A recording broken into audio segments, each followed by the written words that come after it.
Welcome back to the live stream. This week we've got Zachary Marlow, and we're going to be talking about the Moneyless Society. What the hell does that even mean? Well, find out next. Be kind, stay safe, and enjoy the show.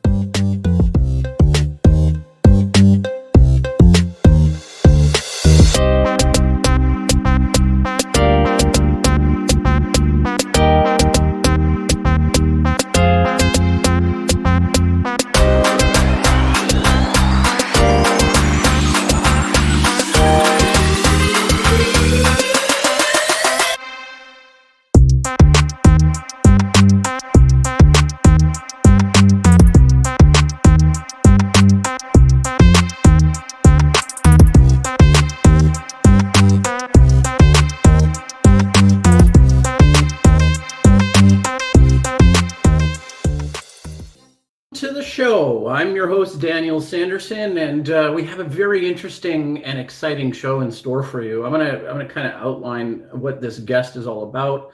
And Zachary is part of a group called Moneyless Society, and basically, I think this is a really interesting. This is going to be a really interesting conversation. Most of the guests that come on here are economists. System dynamicists. And that is probably why everybody on this live stream is actually tuning in. They like those kinds of conversations. Today's conversation, or the idea of a moneyless society, is something that is highly theoretical. And I'm really interested to get the take from the economists on how far we can possibly move to a moneyless society. How valuable is money? Is it necessary? These are really fascinating questions. So on that, I'd like to actually bring in Mike Radzicki to the studio. Mike? Hey, Dan, how are you? Yeah, I'm doing pretty good. How are you, Mike? What's been on your agenda this week? What have you been up to? Oh boy, well, lots going on at the university. I have a lot of administrative stuff I have to do, so I hate doing it, but it has to be done. Like we're working on a departmental handbook. Does it have any Civilization 6 in there? We got Tony Wilson that said he's asked you all this time about whether you're making that recommendation. There's a simulator. There's a game. Tony, thank you. What's the deal? Like, there's one off the shelf. You don't got to go to MIT to develop it. It's right there. Big, huge. No, but we're working on some new simulators and teaching the kids to use them. So, normal week at the school, nothing extreme. Okay, normal I have time. to tell you, but Mike, it's Tony's implying here that you need to do it. So how do you get to the point where you can assess whether or not a Civilization 6 is right for your class? Like, what questions would you think about? Oh man, well we're on 7-week terms and we are required to cover a bunch of stuff. And then how do you cram something new in there? So the question would be, can you teach the same stuff a different way? Okay, Tony, I'm going to throw this back at you. He's got it. Tony put together a course, and then Mike might blast it out. Put together a course, and then we can integrate an extracurricular activity of doing Civilization 6 with these young economists. How's that, Mike? I can tell you. Well, yeah, and I can tell you anything that gets the kids to look at me instead of their phone, or look at the game and not, sleep or whatever. I'm all ears. All right. Okay. All right. We got Steve Keene coming in here, and he's going to read the top chatters list. Steve, come on into the studio. We want to see you. We miss you. Oh dear. Okay, I'll brace myself. Okay, I've got to say that I've got to read the Jim Hansen standard. Let's see how I go. Let's go. All right. Here we go. Okay. Put it up.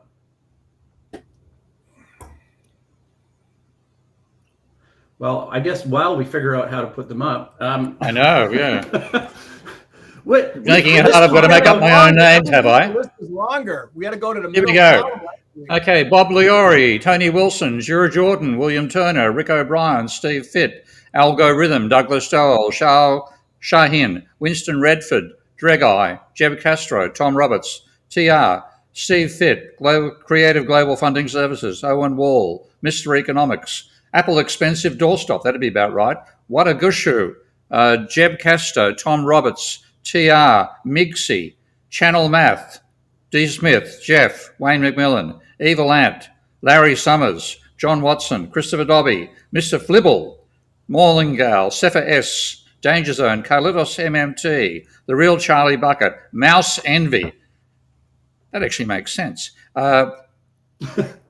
James, Ergen Merrick, Nighthawk Williams, Ghost on the Half Shell, Urgent Merrick, Sashin Labin, Manoharan, Guni 17292, Syndicat, Lana Del Hates the Cot, Jens Runberg, Wyndham Redford, Ogden the Bowl, Political Economy 101, Yuval Marx, Christopher Yun, Sasha Labin, Ergen Merrick, and good night.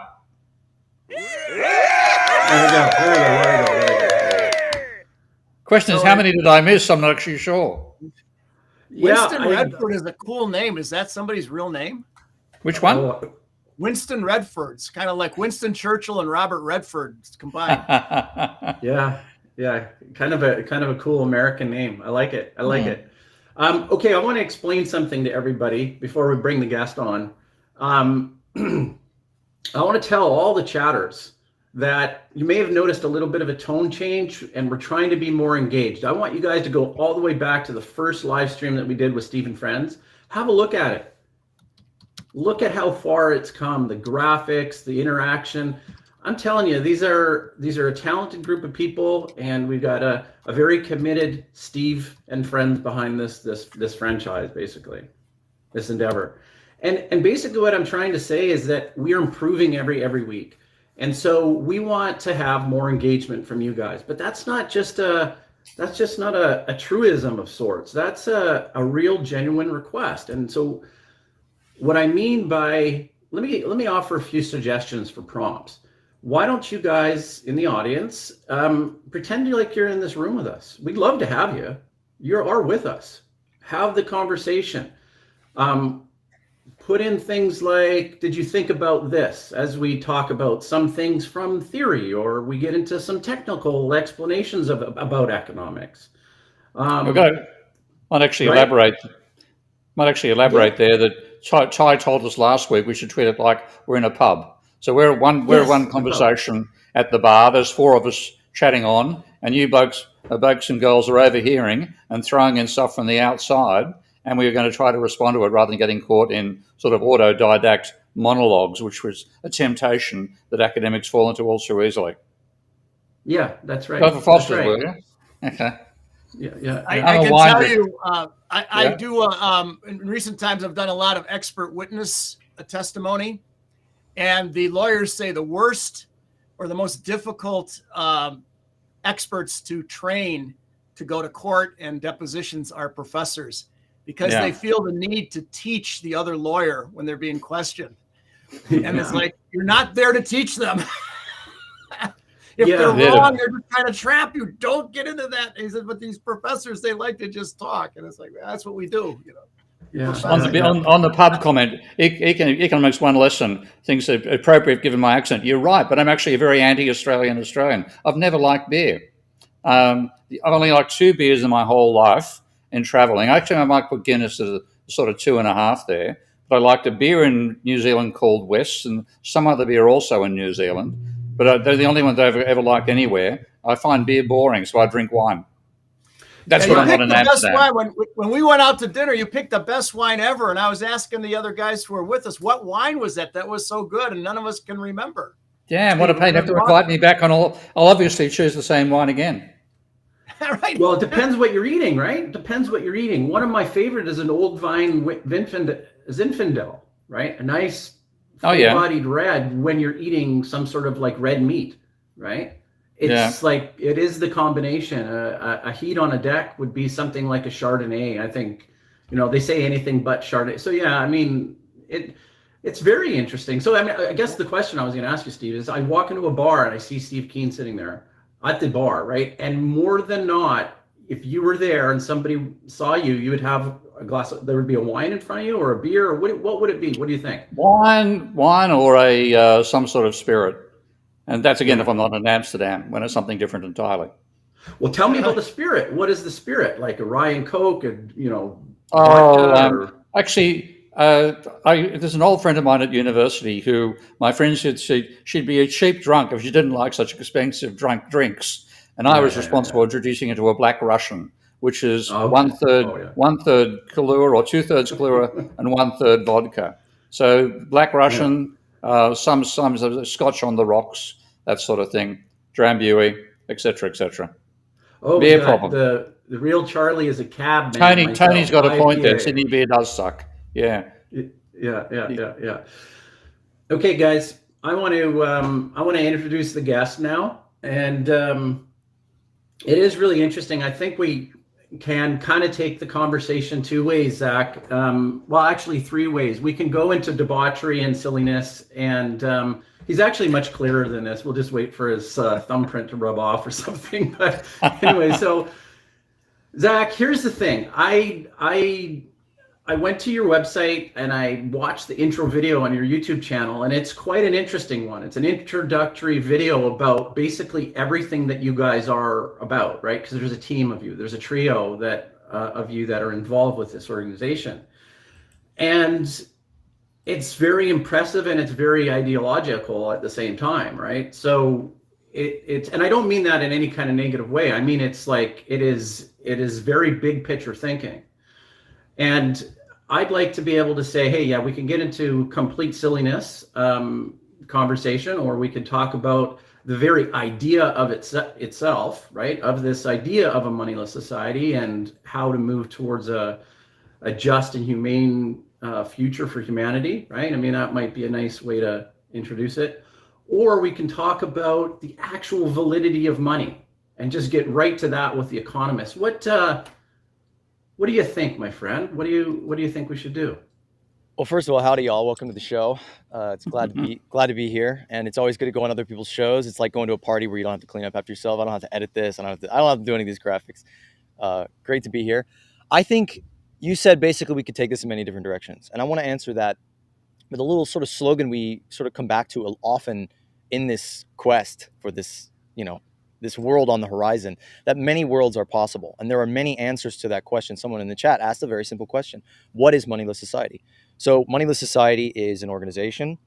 It's a distributed online organization. At this point, we have anywhere between 20 and 100 people that have been working with us, organizing, building, designing, developing, creating mutual aid networks, building cooperatives, creating applications. We started a distributed support group for people who are struggling under capitalism. And basically, it's a group of people who have this vision and share these values coming together to do something about it. That's what Moneyless Society is on the surface. It's a podcast. It's a book. I'd have to shout out Matt Holden's wonderful book, Moneyless Society, which if you're really curious about this, you can take the dive and do that. Or you can listen to the over 200 hours of in-depth conversations about this on our channel. But ultimately, Moneyless Society is a place we actually live in for most of our lives. I mean, in a way, even though we're, I'm looking at this screen that cost money. I'm looking at this camera that cost money. It required, child slaves on the other side of the world to go dig rare earth metals out of the ground and, concoct them into this thing that ultimately cost money to make. But, we're in this chat right here. We don't have chat tokens. Nobody is limited in how much they can speak based on how many tokens that they have. Not everything is a market in life. We go in and out of many different economic systems, many different value systems, many times throughout the day. And I think we'll find that the parts of our lives that are most fulfilling, that are most fun, that are most lifelike we're not exchanging tokens with each other. We don't do that with our friends. Our friends, we don't have a hierarchical command hierarchy in our friend group, even though that is the one world government that, has taken over the world ultimately. I mean, everywhere on Earth, pretty much you go. Let's you're throwing a lot out here, so let's get. I told you I'm a ranter. You got to stop me. You are a ranter, but you get one rant per show. Yeah, no. Here's the thing. Like, that's a token, by the way. Yeah, it's a token. Drop it into the slot in front of you. So we got this idea that we're still in a bar, right? So we're just sitting there talking, and Zach has just walked up and just explained to us a very cool idea. There's two bloody economists sitting here. Do we need money, guys? We need money for a capitalist economy. Now, the question is whether we need a capitalist economy. And that's, the trouble. Now, the thing is, capitalism has achieved incredible things, but it's done at the damage of large parts of the remainder of the biosphere.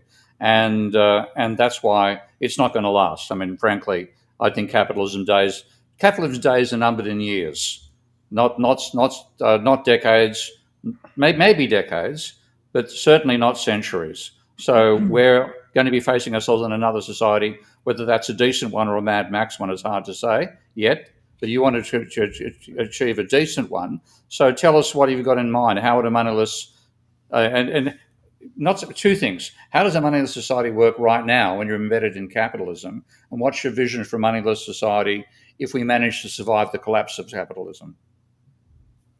Okay, great question. The first thing that comes to mind is, we have to create a complex, adaptive new system to achieve that. But there's many sort of levels of a moneyless society. I just spent most of last year going on a crazy adventure all around Colombia, basically seeking indigenous peoples, going to their villages, seeing how indigenous peoples have lived in a moneyless society for the longest, most sustainable, and from my personal experience, an extremely integral, brilliant, beautiful society without money. They don't live with money. They don't trade pieces of paper or shells or beads or feathers. But see, one reason that I'm going to, that's one, I'm going to, this is the pub. One reason they don't do it is that our original societies were moneyless societies. And the reason they were moneyless was largely to do with the scale of operation, because I'm using some research I know from my friends in anthropology. Also, I think there's a great book on early societies, five volumes in a 6-volume set called Clan of the Cave Bear. Number 6 is shit, throw it in the bin. But no, the first 5 are great. And that explains that human societies lived in villages of about 150 people with tribes of about 7,000. And within the 150, you knew who owed who what in terms of mutual obligations and respect and so on. And then the larger society would come together once or twice a year. So that's feasible. That's how we began. So you're trying to get back there. Well, we're trying to go forward. We're trying to basically get back to how the human being was designed to live in community. And when you live in community, it's kind of shitty and parasitic to be kind of tallying like, oh, you did this for me and I did this for you. And like someone gives you something and you're like, oh, here's this. You gave me an apple, here's an orange, which is basically saying it's kind of a fuck you, It's like, I don't trust you. You're not going to get me back. And well, that's what over time. That's what capitalism actually is in that sense. Like those societies, when you look at how they function, they were based on mutual giving. Now, our original societies, you got your sense of worth and the respect for your community from what you contributed. And that's one reason that, like, when it comes to UBI, I see a lot of people analysing universal basic income from a fuck you sort of perspective. You got to do something to get something. But those original societies were very much driven by, there's partly a hierarchy for sure, but a large part of it came out of your respect you got from your peers was what you gave in general. And the more generous you were, the better you were regarded. So from a modern monetary theory perspective, money is simply record keeping. It's not coins or paper money or even Bitcoin or Fed coin or any of that stuff. It's record keeping. So assets and liability, what you own, what you owe. And so, yes, if we're in a sort of a pure communist state, from each according to his ability, to each according to his needs, and there's no, if I give you something, make something for you, and I don't expect anything in return, then certainly, in some sense, there's no need for record keeping. So is that what you're talking about, Zach? To the extent there is, then you get into the whole, what is money and. Well, I do want to get eventually. I do want to get into talking about like later stage moneyless society and how we can create a technological iteration of all this. But I think it's very important to say that we do need accounting. But capitalism, money as we know it, doesn't. It's a meta game that we've overlaid over reality that does not touch the biophysical reality of Earth. We're not measuring energy. We're not accounting for thermodynamics. It's not. It's just a crazy system. We have this game of competition over artificially scarce resources because of because of the interest on the first debt that was created. There's more debt than money. So it's this perpetual algorithmic sort of game of musical chairs or of catch up that there's always a winner, there's always a loser. And it's funny. Like, I was talking to someone the other day about this, and it's really stuck a nerve, because I think ultimately money is not just some technical apparatus. It's not just a thing in and of itself. It's like a god. He was really, really angry about the things I was saying, and he was like, "Money did all this. We did all this. We created all this because of money." And it's like, that's a god. You basically said human beings didn't do this. Human creativity, science, the energy, the carbon pulse of fossil fuels that gave us the energy to create all this, human ideas stacked on top of each other. That's not what created this. Money did this, which is just ludicrous to me. And it's a sacred cap. So It's kind of a good rant, though. You got to admit, like, we're at the bar. He's an interesting guy with a cool cap on, right? So I kind of listened to that. Then I'm like, oh, that's very interesting. Like, what do you think? So what sort of account? What have you got in mind as a structure? I completely. What money has done is it's the only thing we keep count of, and that's why it is the sense, and it's the God. People do things for money. They don't do things for environment. Well, they don't have we don't have a record keeping of people doing things to repair the environment or maintain it, or for social friendships. Even friendships, we don't keep account of whether people are good or bad at maintaining friendships. I certainly know some people who are very bad at maintaining friendships in the heterodox economics community, for example, and I give them the value they deserve. Others know are very good and equally, but we don't keep a record of those. So the only thing we keep a record of is money, and that means we distort everything else. Yeah, I think one of the problems is you need a common unit of measurement if you want to get sort of aggregate measurements, and we use currency units, but maybe we should be using coulombs or some other, maybe from some concept from the physical world, and measure more comprehensively to get a better picture of what's going on and whether we're headed in the right or wrong direction. So what's the measurement, Zach? What have you got in mind? Well, so Daniel Schmachtenberger was talking about this on a brilliant podcast, or no, it was a lecture at this Norskin Impact Investor event, and he just dropped the mic with this epic screed, just taking down the whole system. And he basically said that as long as we have these structures of markets, of a fungible current, like unitary unit of account all over the world, that everything is converted into everything else. Like a cat is converted into a bag of potatoes, is converted into like a pulse of energy, is converted into everything else. We don't need a unitary, like a solitary unit of account. That's a crazy thing. And I think if you went back in time and you pitched that to society, you're like, I'm going to turn this cat into a bag of potatoes. They'd be like, you're fucking crazy. What are you talking about? So yeah. I think we need more complexity in our society. We need to simplify in many, many ways. Capitalism is a complicated system. It's not necessarily that complex in what it's doing, but we need a complex system. But I think it's crazy to think that we need one token. There's lots of different answers to that. I could go this in many, many different directions. One that's very interesting right now, and somebody mentioned Brett Scott in the comments. Hold on a second, Zach. Hold on a second. Oh, go ahead. No, that's great. You gave me a natural pause, and then I sound like a bit of a douchebag because I got to cut you off.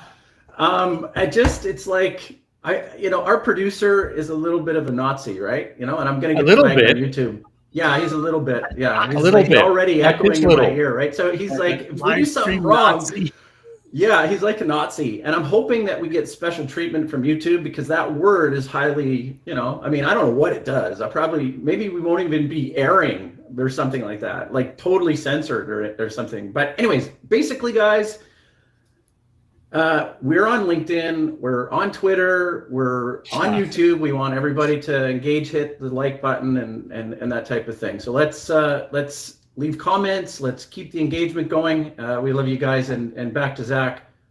Continue with your sketch. I want to riff on that though real quick, because that is a side effect of like monetizing everything, that we have economists over here like Steve who are like, we have to save the world, we have to stop doing all this stuff, it's all pseudoscience, and like you have to make it cute and funny and put in laugh tracks and sound effects and like and subscribe to the channel, you guys, leave a comment. Like, it's absurd that we have to do all this stuff instead of just having a system that makes sense, instead of just very simply evolving out of this brutal, barbaric, stupid old system and just coming into the light of our technology and our understanding and our science, and to create a convivial human society where we're actually making decisions together. Like, I don't even think the Illuminati or the Rothschilds or whoever, they're not really making decisions. Money itself is making decisions. The algorithm of this thing that has to grow and grow and grow, and that's the rule. And you need job growth at this percent, and you need 3.5% GDP growth every year, which means it has to double every 25 years. Like, this is an insane system that no one is really in control of.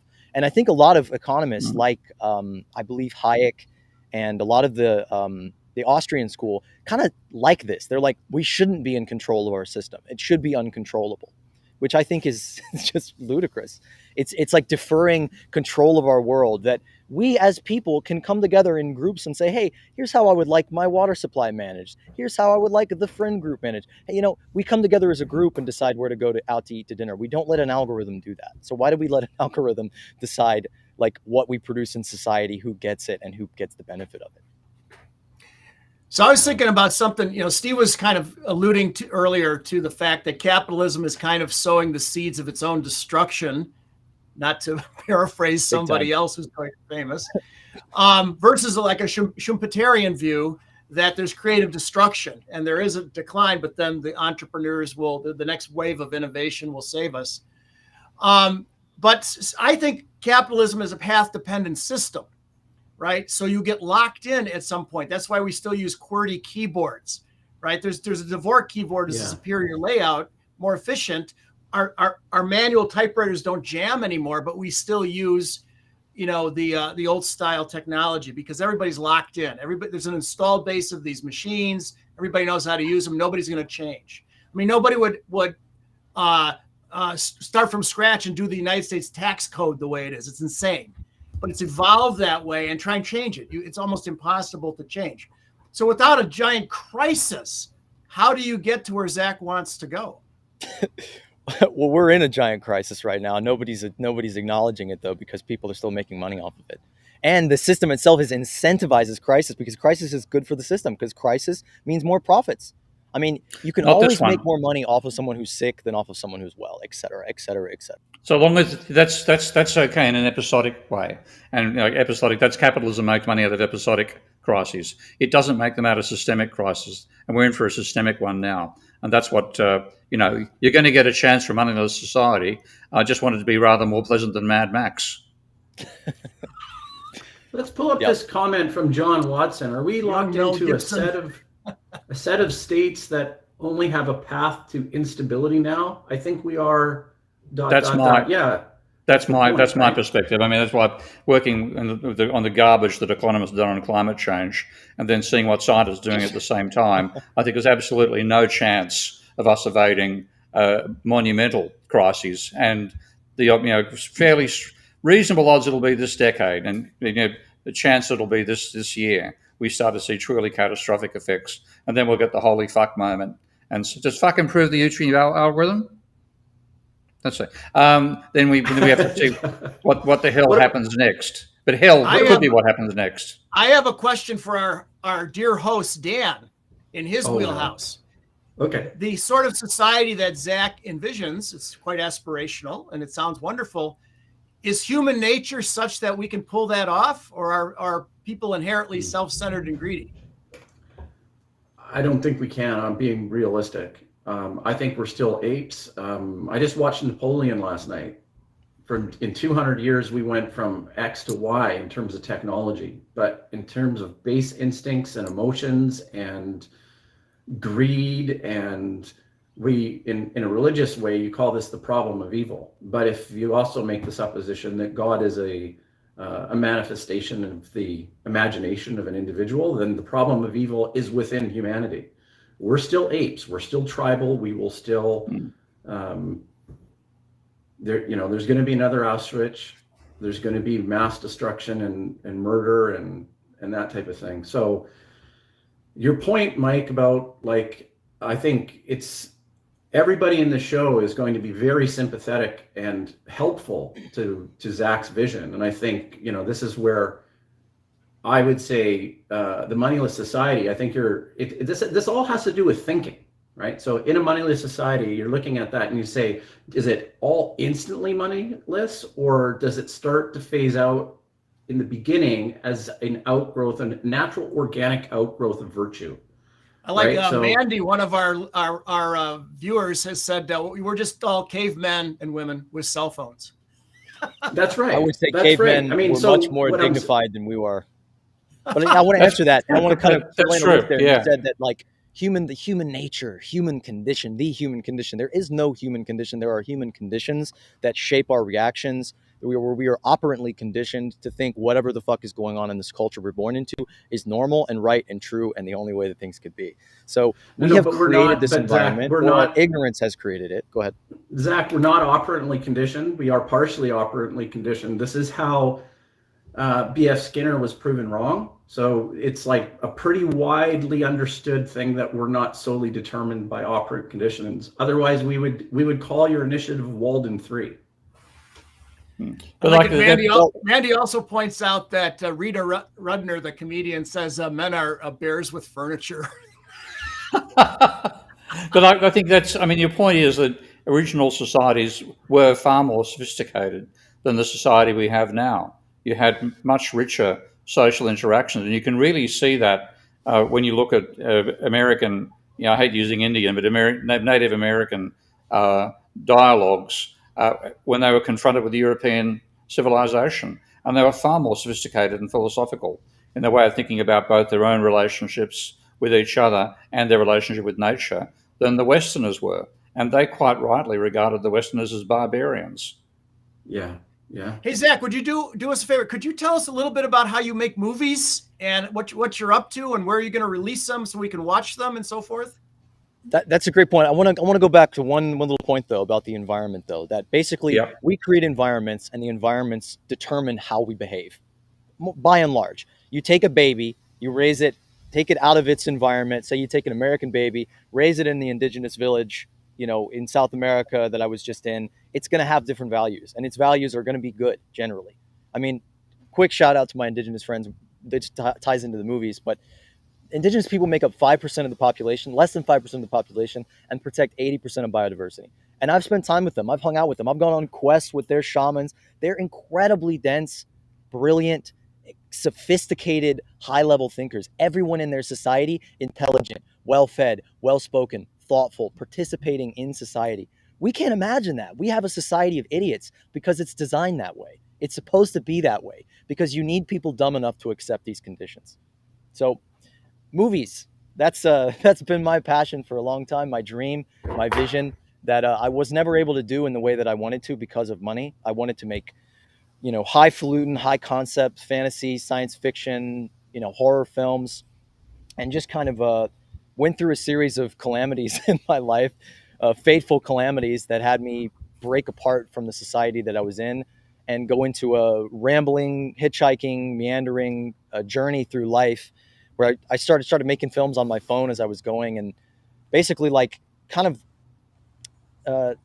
came full circle in my life journey when the big IPCC report came out that said, we got 10 years, people, and it's all going tits up. And I basically got serious and was like, okay, I've got to do this. And I kind of stared the inferno or the hurricane in the face and was like, what can I do? What can this little squishy ape with a cell phone do? And it was like, make movies, motherfucker. Make movies. Mm-hmm. So that's what I've been doing, is basically trying to tell the story of humanity in this amazing moment, which is a terrifying moment, but it's also this moment where, the word apocalypse means a veil being drawn. And the veil, many veils are being pulled away from us right now of the stories that we've been told that are false. So I travel the world making these films that seek the realness, the real truth, that seek people, projects, places, activists, scientists, experts, working class heroes, cab drivers, martial artists, system thinkers, whoever is out there who's really getting into the guts of reality. I want to know who they are and I want to seek them. And I've basically just been living my life as this kind of cinematic nomad making these films. I've been making a quadrilogy basically. Whoa, okay. Hold on 4 years. Go ahead. Let's look at this Stephen Hinton thing here. He also kind of walked up and introduced himself at the bar, and he's saying, it's kind of funny. He invented this book, his novel, Inventing for the Sustainable Planet, was moneyless. So he's like, kudos to Zach, kind of. That's what the comment's saying. I also have thought of a moneyless society. When the main character asks, how come? The answer was that money had gotten so complicated and it was impossible to develop. And so it's like the idea of developing the use of, and so there is a very liberal tradition there of constant humanitarian self-reflection, improvement over time, right? And so that's an interesting theme. What would you say about that, Zach? Well, yeah, I mean, if you had like a whole new Earth, and you could push a button and you have a new Earth, like why would you develop money? Why would you evolve that? If you had a whole new Earth that could evolve organically, and empires didn't develop in this very specific trajectory of like these collisions of reactions, I don't think it would have come out this way. We project money as this thing that's always been with us, that's always gonna be with us, that has no alternative, that we just need, when that's just not true. There's just so many other ways of doing things today. I mean, we have artificial intelligence, we have, learning machines and automation and all this technology. We have algorithms, we have better information systems, and we have ways, where I could just go and say, here's my preferences, here's what I want, here's my needs. We don't have a system that's based on our feedback. It's basically a top-down control system, as money was always devised, because it didn't just emerge out of people swapping with each other and thinking, oh, I can't carry my goat to the next village, I'm going to create a coin. It was imposed on people by colonial empires. Zach, I got a brilliant question for Steve here, right? Because he's just written a book called Top Down Economics. I don't know what the title is, but that's the theme of it. So Steve, seeing the vignette that Zach's talking about, do you feel that this will be great, that your advice or your wisdom in your book is actually going to dampen or amplify Zach's concerns? Well, they'll be amplifying in one way, because it's quite obvious that, and I don't discuss this in the book, but it's obvious that money has distorted human behaviour and made us neglect the maintenance of the natural environment that you find as part of Indigenous communities. And those Indigenous communities would never have thought of letting somebody build a coal-fired power station without considering the waste that would do and damage to the water supply. So there's a way in which we don't have an integrated way of thinking about both wealth and in terms of physical commodities and the environment we're in. And so I wonder, like, obviously Native Americans had fires, okay? And that's a common, we really transformed the planet in many ways more by fire than virtually anything else. So the fires would damage, obviously, you're burning, but then what you would focus on, you try to burn the waste wood, you'd be burning to reduce the possibility of rampant fires. Australian Aboriginals had quite a detailed philosophy and practice of burning forests so that you wouldn't get runaway forest fires. So there'd be a way of thinking about your environment and your society in an integrated way. And I presume that's what you're trying to reach towards, Zach. But what I'm curious about, do you have concerns about how that could actually be done, rather than just wouldn't this be nice? Yeah, Steve, before we go into that, let's jump onto Connor's comment here. It's interesting that, because I know it's a bit of a diversion, because we could now go down the neoclassical route, right? This is the crazy thing. Economic theory has made the stupid decision to imagine you can model capitalism as a non-monetary system. And again, this is just nonsense coming out of ideology. You can date it. You can take it right back to. And in fact, actually, Jack, this is particularly a danger to some extent, I think, with your own way of thinking, because neoclassicals argue that money is just a veil over barter. We've actually got a barter system, and we produce for the sake of consuming. We don't produce for the sake of accumulation of money and power, all of which are total bullshit. We obviously do produce for money and power, but the vision of a moneyless society that they had is one which works on barter, and everybody is trying to maximize their utility. So in a way, that could be characterize what you're trying to achieve. I presume it's not, so correct me. Well, yeah, I want to talk about barter because a lot of people have been saying it. People sort of assume barter is the opposite of money, but that's not true. I mean, and you know this, you've made videos talking about this, that the barter is basically a myth. Maybe people swap things here and there, but that's not the basis of an economy. Isn't I give you this and then you give me that. And that's fundamentally a mentality of an ultimate scarcity that presumes that like we couldn't just have enough. That like we're living in 2020, whatever, like but we literally have flying cars and we don't have enough food for everybody. Bullshit. Barter is basically like, you know, it's a great, like the market is a great way to swap artisanal shit, you know, to get like a little crafty thing, some little organic soap, you know, that it's not a good way to manage an economy. And as people like Yanis Varoufakis have been explaining and enumerating in his book, Techno-Feudalism, capitalism isn't really a market. It is a top-down command control sort of system. But yeah, It's a hierarchical the better system. question, Yeah. the more interesting question of how do we get there? Okay. Yeah. We can, if we accept that these premises are true, you know, and we didn't even get into like what money does to our intrinsic motivation and motivational psychology. We did a great video at the Self-Determination Theory Conference. That's an incredibly important field of motivational psychology that has just been demolishing this whole view that money rewards people, that external rewards are good for us. They're actually bad for us. They hollow out our intrinsic desire to motivate ourselves and so on. That's a whole conversation unto itself. But how do we get there? This is a question. We can't just jump into, you know, a moneyless society. I agree.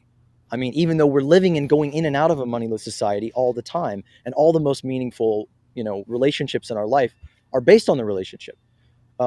Actually, one more word on barter, because I asked this to my indigenous friends. They have these bags, and they have a society that's not a small society. There's like 60,000 of them.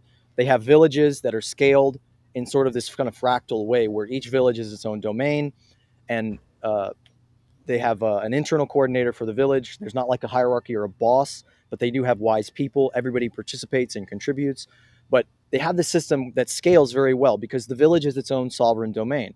But they have many villages, and not everybody knows everybody. They mostly do. But if they see each other, they walk up. They have these bags, these beautiful bags that the women stitch, and they have coca leaves and other things in them. And they'll reach into the bag and give the coca to someone else. And a Western anthropologist, addled out of his mind on his own culture, would say, oh, they're trading. And I asked them, are you guys trading? And they said, no, this is not an exchange. This is a gift. Because basically they say, that's a ritual that says, I'm you, you're me. We are a part of each other. And I asked him about this. And he said, no, we were not trading with each other. He said, we see ourselves as guardians of abundance. We show up with our arms full. Nice phrase. When everybody shows up to society like that, nobody goes hungry. And this is a very basic system, a very basic principle. There's a floor on which everybody is guaranteed a living. Food, water, housing, shelter, healthcare. They see themselves as each other, and nobody's out there alone. They figured that out thousands of years ago, how to feed each other, and they don't have to think about that anymore.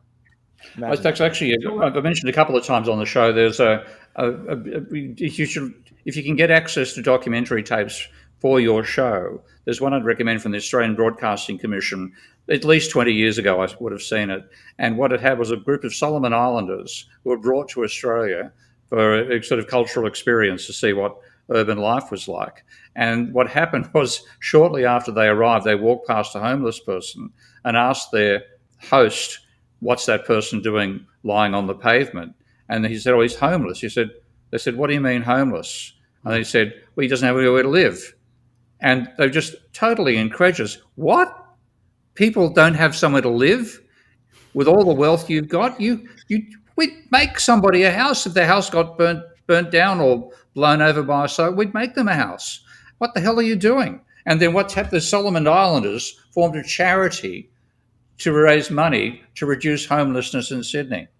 And if you can find that, the video of these people being confronted by a society which was so uncaring that it could let, and I hate doing this when I walk past, it happens all the time. You walk past homeless people all the time. You can't do anything. You can do a bit, but you feel like it's never going to work. It's awful. And that is a product of our advanced monetary systems.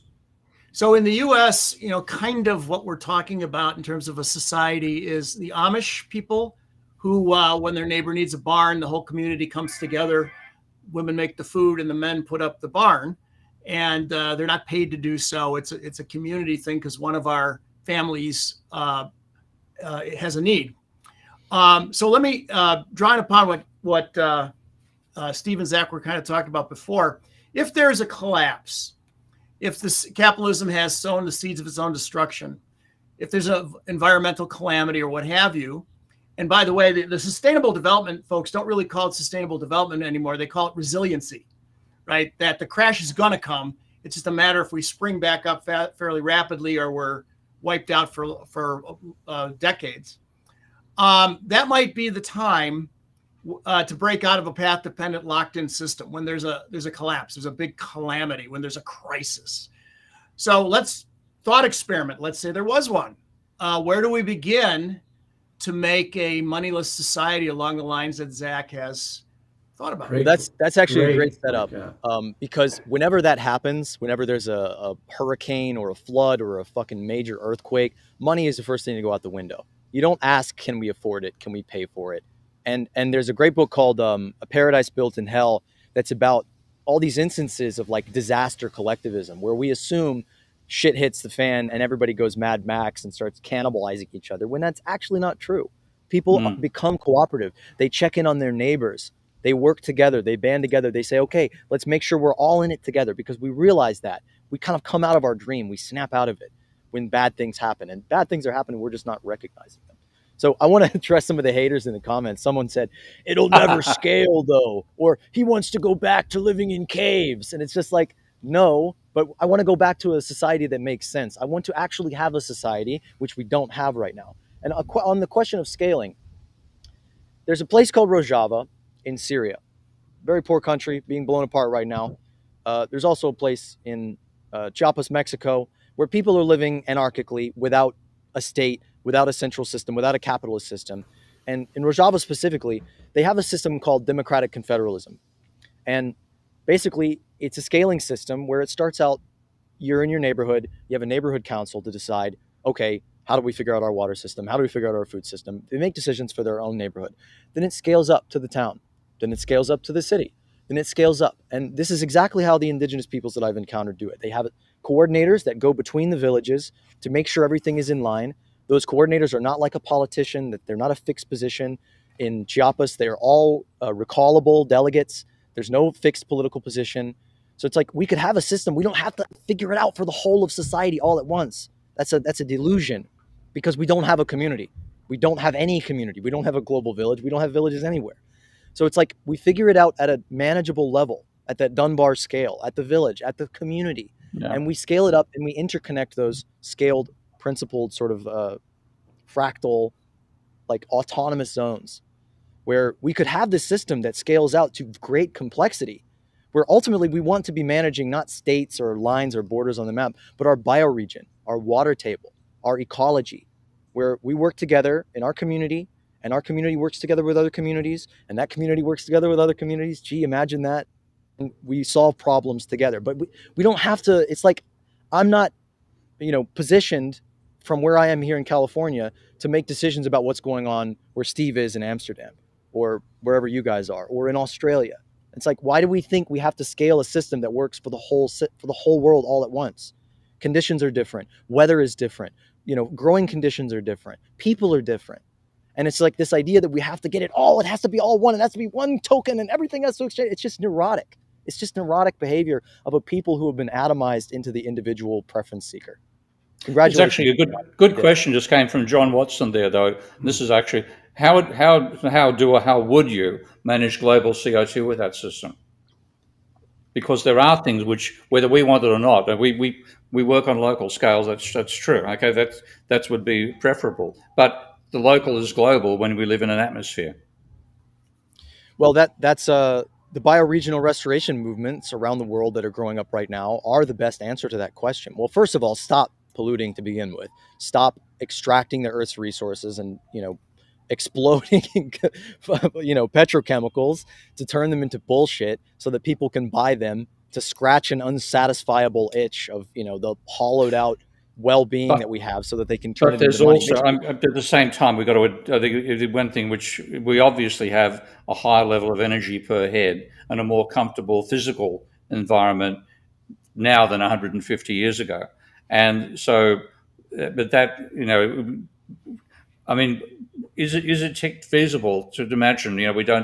We stop scratching stuff out of the earth because we have a more democratic fractal system for governance. Well, yeah, the thing is, if we do things in a regenerative way, and a genuinely regenerative way, not just as a buzzword to add to, carbon offsets or whatever, if we're actually switching from like mineral extraction and explosives to generate energy for everything, if we're using the wind, the rain, the earth's natural sort of resources, its energy system, if we're growing materials, like, I don't know if a lot of people don't really know this. And you were talking about the QWERTY keyboard, like, there's all these innovations that are happening in biotechnology that are absolutely incredible. Like, you can make carbon fiber out of hemp. You can make a car out of weed, and we don't do that. Like, we could pull carbon dioxide out of the atmosphere, put it into stuff, put it into materials, put it into food, put it into a massive, genuine abundance. We could actually overshoot our productive capacity in a healthy way by growing materials, by growing food, by having a system, a healthcare system that is based in nature, that isn't using all of these unnatural materials and metals and petrochemicals. And that process pulls carbon dioxide out of the atmosphere. Buckminster Fuller pointed it out decades ago. Carbon dioxide is just a symptom, that the real issue is overshoot. Carbon dioxide is fuel. As some doof, the climate hoax is just a way to make money. Like, carbon dioxide is good for plants. It is a fuel. It's a waste product. Waste is just what did he say? He said waste is just like a future material we haven't figured out how to harvest. So we can actually turn carbon dioxide into material. I'm kind of repeating myself here, but basically a system of regenerative agricultural production in a bioregional restorative pattern where we're working together to restore our bioregions, keep as much water moving through our ecosystem as possible when the rain falls, restore the soil, restore life into a living thing, and produce things that we need to live naturally as much as possible, extracting as minimally as possible, and then that what we do have to extract, doing it in a way that is much more planned, much more democratic, much more considerate of the ecology, that isn't first and foremost optimized on making money, which is a crazy thing. But there's also, like Connor's point here just a moment ago, proposals. How would we handle industries that demonstrate increasing returns to scale? And frankly, I like the idea of living in communities. Actually, I put up a link a moment ago from a good friend of mine, Rachel Donald. I think that's the last name, where she wrote a very impassioned blog post just a few weeks ago on her Substack about how degraded our human relations are because we live in a money-dominated society. It's quite a beautiful piece of writing. I recommend people take a look at it. But at the same time, we live with these things now, which are on our way towards a Star Trek, replicator, all that sort of jazz. And we also, that is incredibly powerful and an extension of the intelligence we've accumulated, the knowledge over the last quarter millennium. And you don't want to get to the stage where you can't operate these anymore because you need an enormous scale factory to make the chips with the precision that's necessary, the technology. So you would actually have a need to scale from your fractal 150 done by a number of communities up to the point where you can support something which is producing, as these machines are, on a scale of billions of people, if we do have billions in the future, which I strongly doubt. But you have this conflict between, you've got to balance something between wanting to have that distributed society and then being able to produce at the scale of an advanced society, which involves large-scale production. Let me give a Mad Max vignette here, right? So you got, we're all at the bar again. We got this it's a Mad Max situation, right? So we're all at the bar. It's dusty. We've got this old TV. It's flickering on, and it's like the reality is we're already post collapse, okay? And we go back to Zachary's ideas and we think, oh yeah, let's look at that. Let's integrate that into the millions of population that we have left. That's a whole different frame because you've got the whole rug pulled from underneath you, right? So it's a very interesting thing to think about. Like, we can rationally and practically, that was one of the comments we had from somebody, it was a criticism. Zach, you must know how to deflect them, right? Like, somebody saying something like, well, it's not practical or this or that. Well, then in what situation is it practical? It's practical when there's a total economic collapse, or the all of our agricultural systems. But this is an interesting point, which is worth getting. Zach, we'll give you a bit of a chance for another monologue here, okay? But an answer to a question. I'll be a little more focused this time. Okay, and how do you combine the sort of distributed communal structure that you're talking about with technology that enables to maintain the application of the knowledge we've accumulated over the last quarter millennium? That means things like electric cars, mobile phones, internet networks, nuclear power, quite possibly. How do you combine the two? Well, so I want to go long here. I generally spend more of my time in the here and now, like, how do we get there? But I sort of kind of had this vision ultimately, looking at our society on a mountaintop, and seeing like, wow, we're just working for money. Or, the people who have money are just trying to turn money into more money. But we have all these incredible capacities. We have all this technology. We have it. We're just not using it correctly.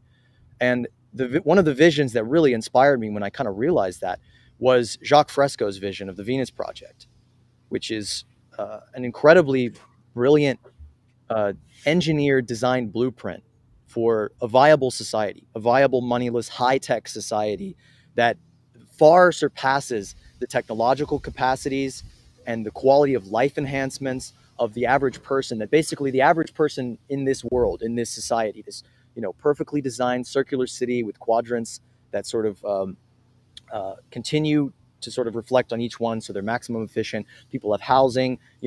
Robots are like basically like you're extruding whole housing units. Robot arms are installing them into. Go ahead. Yeah, Zach, I got this thing from Stephen Hinton, and it says another next adjacent. I love that. Whatever that is, it's like something next to the idea is combining 15-minute. Sorry, guys, it's scrolling so fast. The comments are coming in so fast. We love it. But that's the thing. We do have Dunbar communities. Yeah, I completely agree with the need for Dunbar communities, because that's where our societies came from. We've got a brain that can handle 150. Not 150 relationships, but knowing how 149 other people have relationships with the 149 others from their perspective, and then our brains max out at that point. So we need the 150. The question is, do you know a vision which tries to combine that scale of communal living with high tech? And it seems like this Venus project. That's exactly what I'm describing. The Venus project is. Tell us about it. Yeah. And I'm working with them actually, and they're in an evolutionary phase where we're basically kind of reckoning the visions that Jacques Fresco, who was an incredible, totally unsung hero, like Nikola Tesla level genius of the 20th century, who was designing and developing and sketching till he was 101. And he was talking about this stuff in like 1960. There's a great, Larry King was his only time he ever went on TV, and he talks about this vision that we could transform the surface of the earth in 10 years. He talked about a resource-based economy. That we're not asking, can we pay for it? We're not asking, we're kind of taking MMT and realizing, okay, you can just print money as much as you want, as long as you have the productive capacity, as long as you have the resources, and just kind of taking out the middleman and having this high technological society where we put all of our energies into feeding, clothing, housing, getting people out of all these bullshit jobs and educating them, creating these university cities where people are in this constant process of innovation and change and growth, where we harness all the resources that we have to the betterment of all people, and recognizing that the earth is the common heritage of all people, and that it's ludicrous for somebody to say this mountain is mine, this water supply is mine. I know. I realize that, Zach. But you know what? I mean, rewind the tape a little bit, and listen to Chairman Mao and his vision of the future and how he, put people out to the fields. And I think there's a humanity that, hey, maybe I'm just saying the elephant in the room, but there's something about that forced prosperity, or prosperity. The pathway there is to oblivion. This is the one main criticism of the.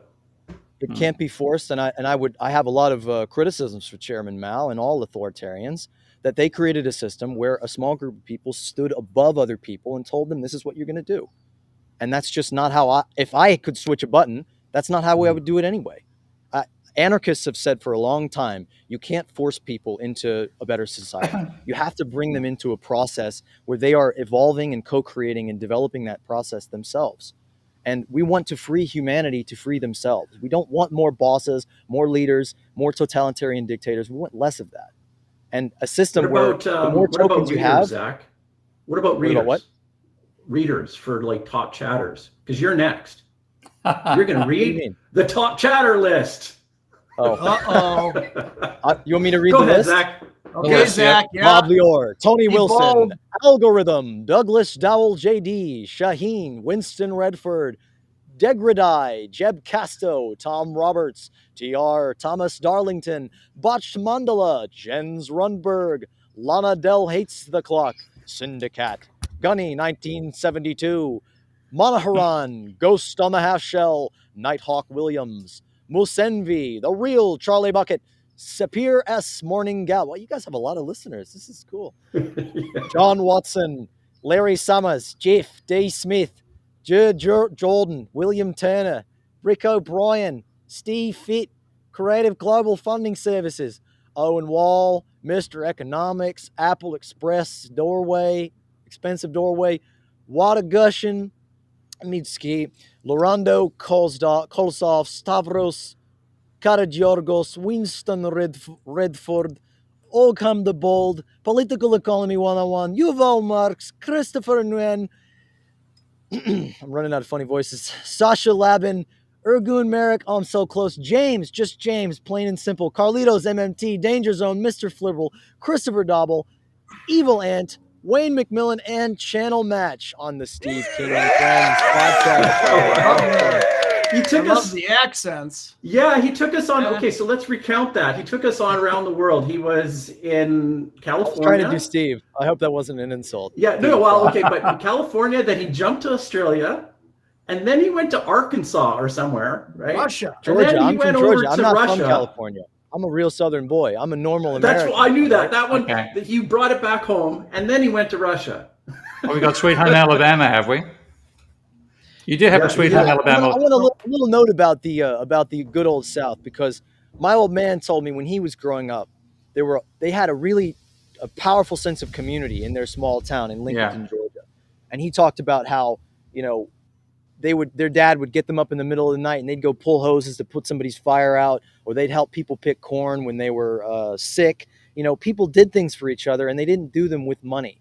So it's like, there's this beautiful Venus Project, high-tech future society. There's this ancient indigenous moneyless society. But then there's just this good old American tradition of like, we fucking help each other.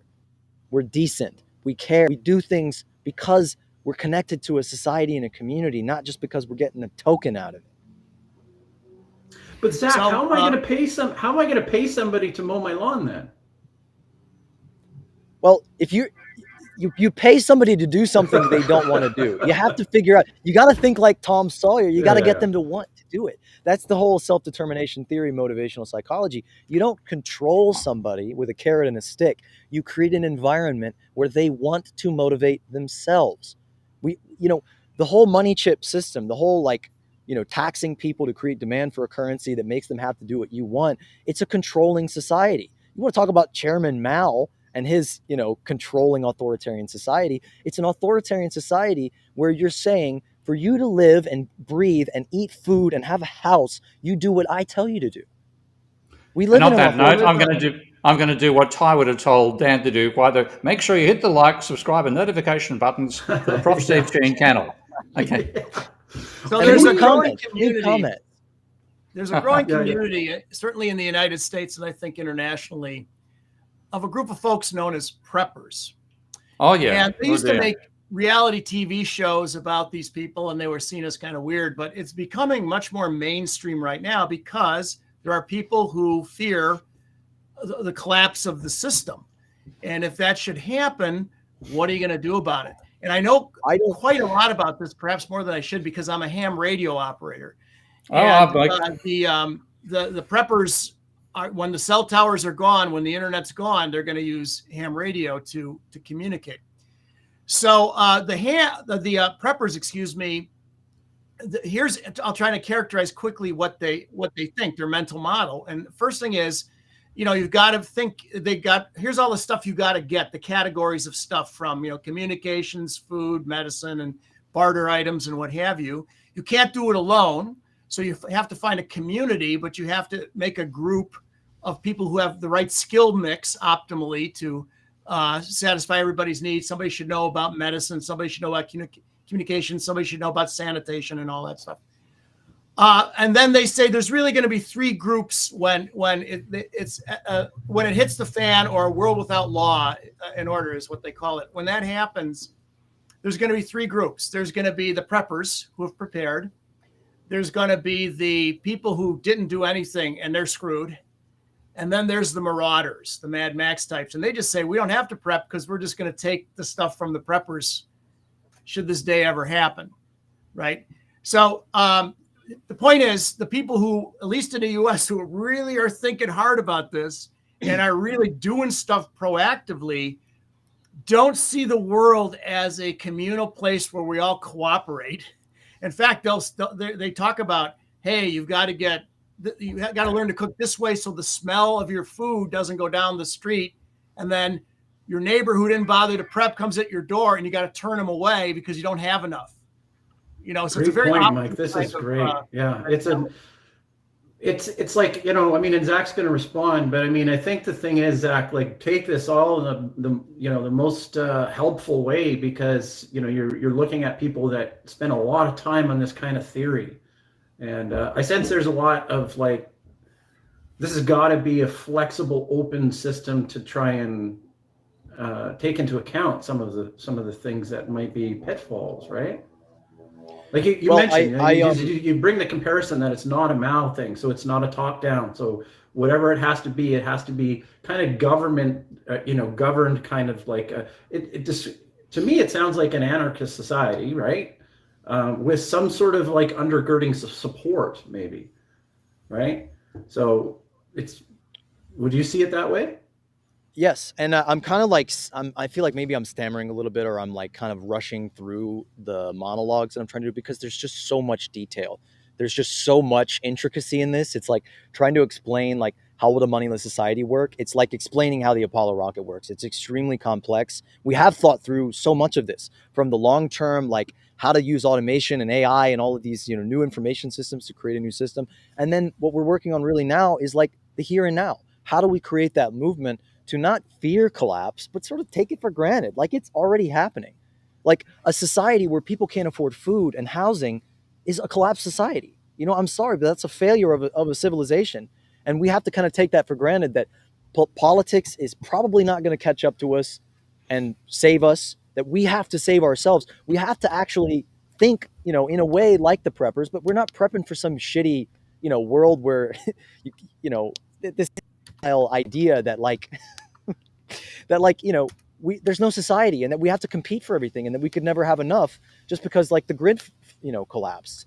We want to prepare for this in creating a bottom-up movement of, I've described Moneyless Society before as a collaborative mutual aid network of communities and cooperatives. And really what we're working to develop, what I've been traveling the world, like seeking experts and going on adventures to like find this quest, this grail, this thing of the missing link. Like, what's the transitional system? How do we get from this system into a feedback loop and a process that's going to bring us towards something else? And that entails us coming together, building community, putting our hands in the soil, growing an organic future, bringing an organic life.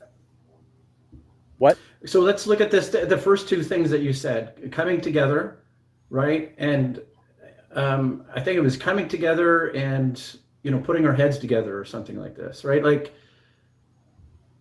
I want to talk about that for a little. What does that actually mean, right? This is my like philosophical mind coming together, right? Great question. But before we do that, let's look at Connor again, and let's ask Steve, how do you think economics as a field would be impacted by going moneyless? Would we focus all of our efforts on input-output analysis, right? Well, this is, I didn't know what was meant before because I hadn't worked with Zach beforehand. But by moneyless, he doesn't mean lacking accounting. He means, in some ways, you don't mean by moneyless, you actually mean more forms of money, in a sense, a multidimensional Right. concept of money. So there'd be numerous, and actually Stephen Hinton, who's on the conversation here, Stephen was done on the online lectures that I do. Stephen has put forward a proposal about having a number of accounting concepts involving equity in terms of the Earth system, equity in terms of accumulated wealth, equity in terms of interpersonal relations, equity in terms of politics, and so on. And we're still working on this idea, but that's like a multidimensional form of money. Where at the moment all we look at is if you accumulate more money, we don't worry about the extent to which that means destroying the physical environment, which of course we're doing on a grand scale. So it'd be a multidimensional form of money, and therefore your IO wouldn't be matrices, kind of they'd be tensors. But it's So still a question. real quick, Steve, to my ear, that those would all be stocks. Those concepts in your portfolio would have a number of stocks with these various accumulations in addition to money, right? Yeah. But then it's also like building up one stock degrades another. Like there's absolutely no possibility of having even your cooperative society, Connor, if we don't actually take substances out of nature, dig up stuff out of the ground. Okay, we simply have to make physical things somehow to have an advanced society, rather than just being animals that are also foraging, which the other animals are doing. So we're to be above the level of foragers. We have to be taking stuff out and making long-lasting components, physical cars, vehicles, lights, etc., etc. So we have to be taking stuff out of the ground. The question is, how much of that do we do before we start destroying the substrate on which we are trying? We need to have to survive, and that's something Steve, which capitalism has completely failed. If the waitress comes by again, Steve, can you get another drink, another round? Because the next question's for Zach. Yeah, so if the waitress comes by, wave her down. We all want another round. Hey, Zach, are there any examples of a cash-based group society transforming right? Going back to a cashless society? I want to answer your previous question first, though, about coming together. Yeah. And it's a simple point. Okay. It's really crazy that most of us are struggling to survive, and we're still trying to do it all on our own. I mean, this is fundamental stuff, people. Like, we're running around like a chicken with our head cut off, all of us, trying to figure out my food, my shelter, my housing, instead of just grouping together with people that we like, our family, our friends, people we work with, and saying, how do we create an organized structure to ask these questions and figure them out as a group? Like, my indigenous friends figured this out fucking 1,000 years ago. They figured out how to feed each other, how to build housing, how to have a basic standard of living. And then all of the rest of their energy goes to exploring the cosmos, to what they call cosmic science. Like, we as a species, as a society, are still trying to feed ourselves. Most people on this planet, I just put out an incredibly powerful short film with the great Thomas Pogge on how the vast majority of people on the planet are still in extreme poverty, and capitalism is absolutely not helping the poverty situation. It's making it worse by and large. And he said, in terms of moral knowledge, things are worse today than they've ever been, because we have the capacity, we have the science, we have the technology, we have the administrative capacity to eradicate poverty. And yet 80% of the population lives on less than $10 a day. And 18 million people die every single fucking year. Somebody in the comments said, oh, the monetary system can meet our needs perfectly. Well, why isn't it? Why isn't it? Why is there a Holocaust happening every single year? Why have 900 million people died from a basic lack of necessities in the last 50 years? Okay, cashless society. Yeah, the whole cashless society thing, I'm with Brett Scott on like going to the cashless sort of like all money is digital sort of society is not a good thing for us. It's not a good thing for freedom-loving people of the world. But yeah, we're not just talking about going from like cashless to non-cashless. And somebody else in the comments said trade is intrinsic to human nature. Well, yeah, like swapping, things for each other. I don't know. Gifting is essential to human nature. Gifting, that's true. Trade forever onto human beings is totally fallacious. Yeah, gifting is trading in a sense is a perverted form of gifting, which is what we used to do in those early societies. But the thing you're sort of saying, we can build a complex advanced technological society on a gifting foundation. And that's the part I'd like to say. What are some of the concepts you've had about how you would actually build a gifting society which could create an advanced technological system as well? I actually want to take another step between here and gifting because, Okay. for years I've been talking about like, we don't need money. We can just gift. Like I mostly gave up money and hitchhiked and traveled and it was like, wow, all of my needs are met just through being a human being to other human beings, having a social relationship with people. But the step that I've discovered recently that I think is a really big missing link is mutual credit. Where, Mike, you talked earlier about money being an accounting system. I give you this, you give me that. Our existing system is commodified debt. And we think about it as a commodity. We think about it as something you accumulate and store, and it has a gravitation. It has interest attached to it. So, like somebody borrows money from you, they owe you back more. So, mutual credit is just a distributed ledger of accounting. And there's people working on this in a really complex technological system called Holochain, and others in the sort of like the post-crypto world who are working to be able basically create an information system and a new internet entirely, a new ontology of how data is handled, of how it's complicated. But basically, it's a system where I make you a video and it pulls out credit. And you can deficit spend, like how governments deficit spend. You can go into the black, like you can go negative, because it's based on a mutual arrangement among a community, among people in a certain domain that you define. And you say, okay, your credit limit is based upon these configurations that we determine, together. And this is a very elegant solution that allows people to still have a society where they're doing business, where they're trading, where, I help you, shovel a bushel of corn, and you say, okay, you got me back for 1 bushel of corn's worth of exchange. But yeah, this is just one modality, one kind of optionality of a different kind of currency system. It's complicated. It is complicated. I'd rather it be complex than complicated. Complex adaptive systems are what we need. And we need a diverse stream of optionality. Optionality in the current sense means you have money and that lets you buy stuff and that gives you options. But if money's the only way that you have to do that, you don't really have options. You just, you get bread or you get dead. So time banking is another really cool one where you're just basically swapping time for time. There's smart ways that you can do this in a digital system as well. People like Stephanie Rurick, Matthew Slater are working on stuff like this. There's this whole field of alternative economics and alternative currencies outside of like cryptocurrency, which generally seeks to recreate the commodity money fetish. But can I jump into another step of this? Because I want to continue with it, if that's okay. Yeah, Okay. go ahead. Yeah, sure. So basically, we want to evolve the idea of the cooperative. Worker cooperatives exist. They're a lovely thing. You take out the need for a union because there's not this sort of antagonism between a master/owner and a slave/worker. Wonderful. So the platform cooperative is sort of a next iteration of this, where people are basically sort of mirroring platform capitalism, where, Uber and Lyft and Amazon and, even YouTube, where we're on, is a platform. We're in this age that is a fundamentally different kind of marketplace. It's not really a marketplace. It's a private fiefdom. So platform cooperativism opens up this vista of this new possibility for what we can do with cooperative businesses of groups of people coming together to say, we're going to produce a service. We're going to configure it based on our, needs, our skills. We're going to do something that can interact with the market system, but we're going to do it with a different arrangement.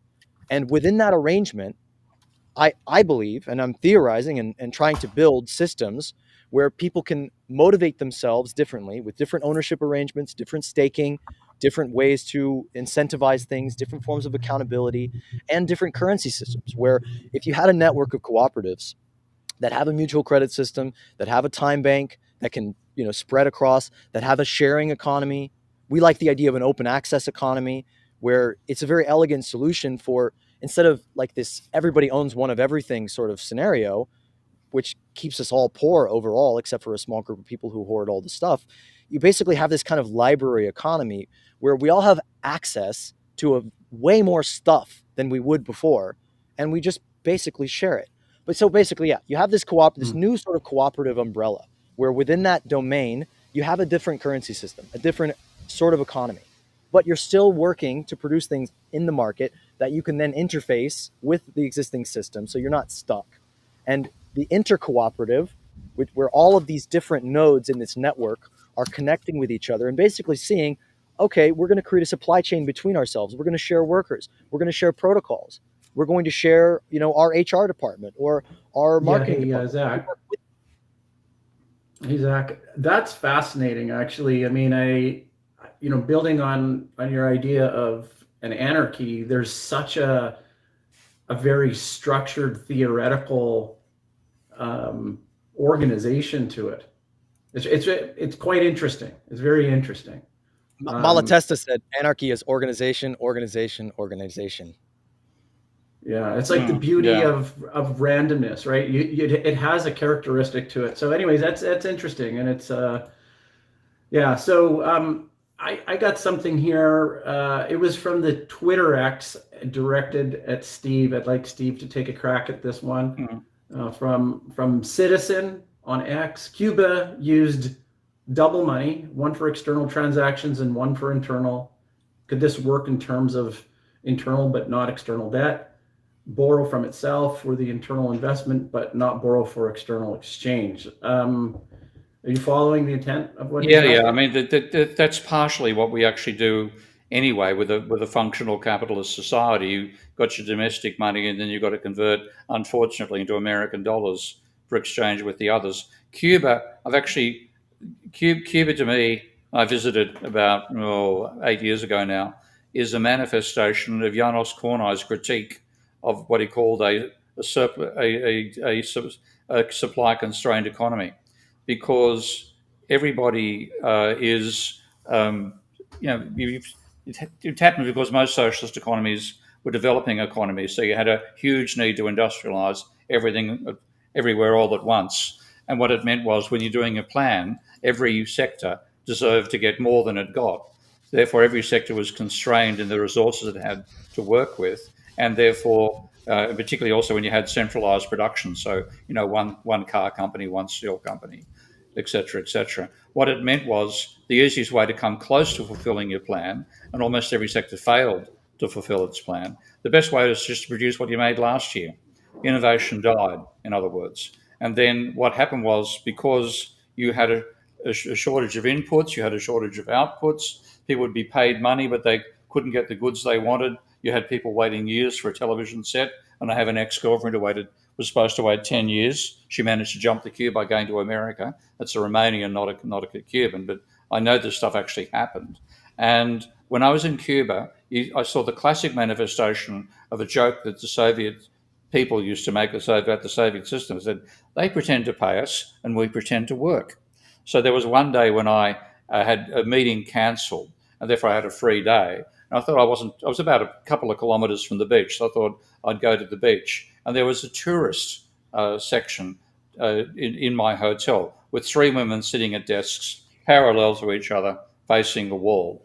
And I walked towards them, and I stood and I thought, I wonder how long it'll take any of them to make eye contact with me if I don't actually go up and talk to one of them. I stood there for 20 minutes. None of the 3 even looked at me. So I finally went up to one of them, and this is the classic, they pretend to pay us, we pretend to work. And then I went up to one of them and said, look, I want to go and check out the beach. Would you have any tourism things? We said, you can go outside and ask a taxi to take you down there. So as I was just turning up at work, doing the ritual, being paid under local currency, and it's a 30-to-1 exchange rate between the local and the international. And it was a farce. It didn't work at all because of the impact of the shortage economy. So one major argument for capitalism that Kornai made, and this is something I'll put to you, Zach, as well, about your ideal society, how it would suffer in this front, is that a demand-constrained economy causes more innovation, because if you have excess supply, and capitalist economies have got capacity to produce 10 to 20% more than they actually do, because you have spare capacity in almost all factories. Because with the spare capacity, one of your competitors fucks up, you can take over their market. Therefore, the only way to make sure you get people in through your door rather than the opposing company's door is to innovate and produce a new product that's going to attract people to your product rather than theirs. So innovation, in other words, if all the other catastrophes capitalism has caused, it's caused enormous innovation. And okay, so question: how would you do that? Yeah. How would you do that in a society you're talking about? Well, I think But that's let me say the question is really simple. Is the question really simple? Does a non-capitalist system, in your vision, Zach, how does it handle innovation? Would that be fair, Steve? That's a fair question. Yeah. Yeah. it's a great question. My good friend, Professor Jeff Cates, is a sociology professor out of Boise University, has been writing about this for a long time, about the ways that capitalism actually does constrain innovation. And it's a very interesting fact that I read from Richard Wilkinson's book, The Spirit Level, that more unequal societies produce less innovation. And so we sort of attribute capitalism to being, the source of all these problems or all these good things. We say capitalism creates innovation. Well, innovation is created by people ultimately. And I think you're going to get the greatest wave of innovation when you have a well-educated, well-fed society who is plugged into a participatory process where they're pushed to innovate, where innovation is actually the point, where we're not just trying to do make work just to get by, or we're not so supply constrained, which you can read as, Cuba's being strangled. They're being strangled by the Western powers. They're in the dragon's teeth of the empire, just surrounded by guns and suffocated and cut off. And, we blame all their failures on socialism or whatever scare word or I think you should actually read, if you want some good reading there, read Janos Kornai, surplus versus surplus constrained economies. I can send you the references anyway, but he does a very good job of talking about an idealized socialist system. No Stalin, no purges, none of that, and workers being put at the forefront and so on. And he explains in a very sensible way how this leads to lack of innovation. And even ideal socialist society, he said, without Stalin and the purges and everything else, would have been one which grew more slowly, had less innovation than a capitalist economy, again, an ideal capitalist economy. Our dangers are the accumulation of power in both systems makes it even worse than it would be otherwise. So just a quick story. Just a quick story. Mike, I'm gonna bring you in here. I'm bringing you in, bud. I'm bringing you in. I think the thing is that I'd like you to start off with this, though. We've had this post crash. This one was actually put up for you. Can you do this and then jump into the story? Yeah, sure. So post-crash economic society asks or poses, I guess the question, I think most people would agree that complete structural change is unlikely. Okay. So, but what domestic policies could be suggested with this framework in mind? So from a systems perspective, that would be not trashing and crashing the airplane, but just redesigning the airplane in some fashion so it flies better, so to speak. So, hard to say. Let me answer it without answering it. Let me say, I think one of the differences when you think about socio-technical, economic, environmental problems from a complex systems perspective is that there aren't really solutions, but rather there's trade-offs that you tend to get. If you want more of X, you tend to get less of Y and so forth. So you have to sort of take a holistic approach and get a multidimensional scoring metric with all the things you regard as important. And then you run scenarios and you say, I'm not going to get everything I want. So what's the best mix of things? What policies for the airplane redesign would most get us towards the sort of society that Zach is proposing? Can I say one more thing about innovation? Yeah. Totally. That's a really big topic. So my old man used to work for a company called Lotus Development. They worked with IBM. They were a technology company. And he told me that in the 1980s, they created Instant Messenger. And he said... They created what? Sorry? Instant Messenger. Instant Messenger. Like the chat we have here, where all these lovely people are able to express themselves. But they created it in the 80s. And he basically said, things didn't come out of the lab. They weren't released from the lab. They had to escape from the lab because the company itself had to figure out how to profit off of it before they released it. And that's the interesting thing about the internet is almost every essential component of this internet was created through universities, through public funding, through public institutions devoid of a market, and through open source innovation, which is, I think, the real frontier of innovation, that creating open source collaborative design systems where people all over the world can Minecraft Wikipedia their way into improving everything, into tinkering and creating. I mean, I'm in about 6 different incredibly brilliant groups of people, like group chats of people in their spare time developing incredible visions for the new world, new systems, new applications, new technologies. All the most brilliant people that I've ever met who definitely have the capacity, the ability to create some innovation, who just want to tinker. People like Nikola Tesla, who died penniless. His innovations were not allowed to win because the guy who had more money, Edison, literally ran smear campaigns saying he kills goats and stuff.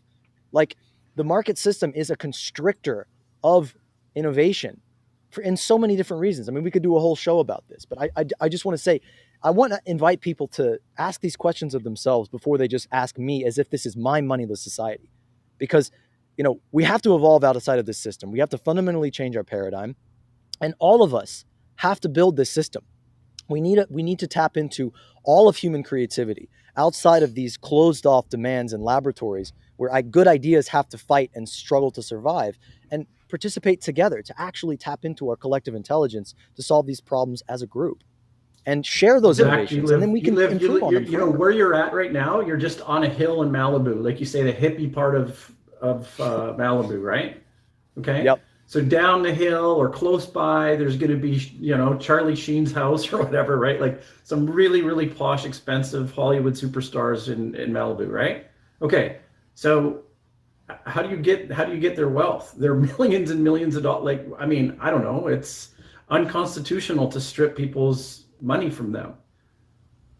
Well, if it's unconstitutional to strip people's money from them, then why do banks do that every day? I mean, you want to talk about wealth redistribution. First of all, I will answer that question, but the real wealth redistribution is the market, is the stock market, is the existing system we have that carves wealth out of the bottom. It's perfectly legal to do that, apparently. I mean, you look at like how many $1 trillion did the middle and lower classes lose through COVID, and how many did the upper classes gain? It's identical. It's carved wealth out to go up to the top. It all gravitates up north. Oh, one more little word on trade and system dynamics. You guys will appreciate this. My friend Colin Turner ran basically an experiment, like a system, I don't know what you call it.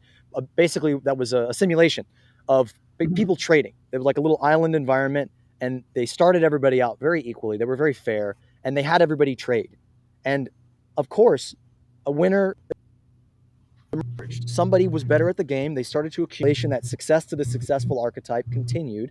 That person gained more than that other person, and then they end up, Charlie Sheen or whoever in the house down the hill. So I talk to a lot of people who are wealthy, who are rich, who are even capitalists about this transformation. And there's a sort of a code switching that has to happen. I would speak differently to you guys than I would to a young radical, than I would to these people. But ultimately, it's investing in a livable future. It's investing in community. It's the same basic need that the prepper, that the rich person, that the person who wants to do good, that the person who cares about the environment, that the person who's just not okay with billions of children being starved to death every year, even though we have plenty of food. There's lots of ways to connect with people. You can go in the heart. You can go to the functional selfishness that Jacques Fresco talked about, that like these people are lonely. These people have deep psychological issues, that this system is even bad for the CEO. CEO is working 60 hours a week, stressed out all the time. Only a hierarchical 60. system. What'd you say? I said only 60. All right. Well, we got to switch the whole paradigm of, because Steve is, and we're all of us probably are working. We're all working our asses off. I mean, the classic thing is you compare this world we live in to what Keynes thought we would. He talked about economic possibilities for our grandchildren, and envisaged, well, we're all working 15 hours a week and spending the other 80 hours a week that we're conscious doing creative things and having a good time. And that's anything but the society we're in now. So the dynamics of a monetary system have led us to the point where we're in a form of wage slavery and doing things because we have to get those dollars to continue surviving as a wage slave. And that's the appalling side of capitalism. No argument about it. So I wanted to tell a quick story from my that came to me from my comparative economics systems professor, some 40 years ago. And I don't know if it's a true story or a joke, but he was describing under the old central planning in the Soviet Union, a glass factory, a window factory. Mm-hmm. And the central planners ordered them to make so many windows. And of course, the more windows they made, the better. So each window was so large, it couldn't fit into any of the buildings that they were meant for. So then the central planners came back and said, okay, we're not going to reward you based on the number of windows that you produce, but the number of kilos worth of windows you produce. So each window was so thick you couldn't see through it. So then they said, well, that's no good. Well, instead of the square meters of windows or the weight, we'll compensate you. I guess it's the square meters, the weight, and then the number of windows. And each window was so thin, the second you'd move it, it would shatter.